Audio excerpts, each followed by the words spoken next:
విజయనగరంలో వైసీపీ కార్యాలయం నిర్మాణంపై గోవా గవర్నర్ అశోక్ గజపతిరాజు అభ్యంతరం వ్యక్తం చేశారు. గతంలో వైసీపీ ప్రభుత్వంలో చట్టాన్ని చుట్టంలా మార్చుకున్నారు అని అశోక్ గజపతిరాజు విమర్శించారు.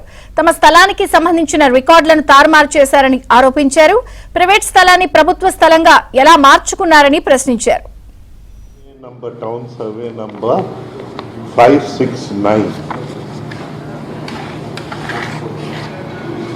ఇప్పుడు ఒక ప్రభుత్వము ఒక పార్టీకి ఇచ్చారు. I'm not questioning that policy.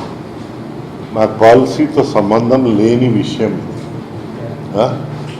What parties do are left to parties. కానీ ప్రభుత్వాలు are expected to follow the laws of the land.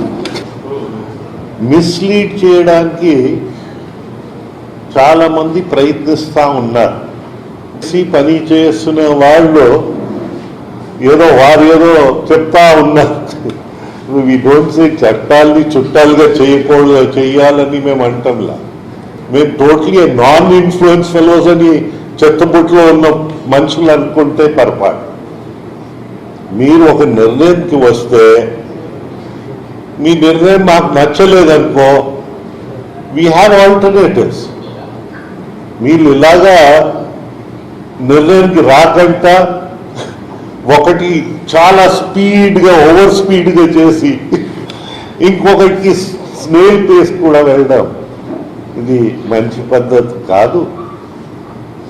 మాలాంటి మనుషులు ఇంకా లా, ఆర్డర్, కాన్స్టిట్యూషన్ ఇవన్నిటిపై నమ్మకం ఉన్న వాళ్ళని మేమందరూ దయచేసి మా నమ్మకాన్ని మా ఓపికని కూడా పరీక్ష పెట్టడం మంచిది కాదు అని నా భావన. ప్రైవేట్ స్థలము పబ్లిక్ స్థలంగా అవ్వడానికి కొన్ని పద్ధతులు ఉంటాయి. How did you arrive that this is abandoned property, owners are untraceable, ఏదో ఉంటాయి కదా. Please tell us, enlighten us.